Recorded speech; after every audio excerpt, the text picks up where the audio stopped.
Uyu munsi tugiye kugaruka ku izina Wilson. Ubusobanuro bw'iri zina, inkomoko n'uko Wilson yitwara mu rukundo.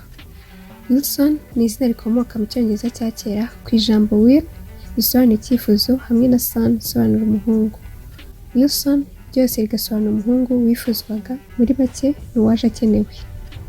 Mu buzima busanzwe Wilson usanga ari inshuti mu kwitabaza iteka, akaba umuntu uhora iteka abonekera ku gihe igihe umukeneye. Wilson nanone ni umuntu ukunda kugira urwenya, akigira icyizere.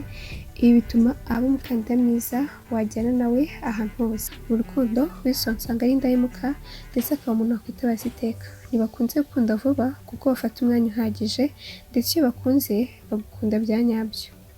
Bitewe n'uburyo barangwa n'ukuri kandi bagaha abandi agaciro, ibi bituma mu rukundo barurambamo. Bitewe n'uburyo ari abantu bakwishingikiriza iteka ndetse bagakora akazi gakomeye, ba Wilson usanga bisanga mu mirimo isaba imbaraga z'amaboko.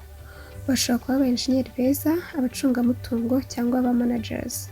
Bitewe n'uburyo bakunze kugira ijisho ry'ubusesenguzi, bashobora kuvamo abagenzacyaha beza cyangwa se abashakashatsi. Aho ari ho hose Wilson yajya apfa kuba hisanga, akazi bamuha kose yagakora neza.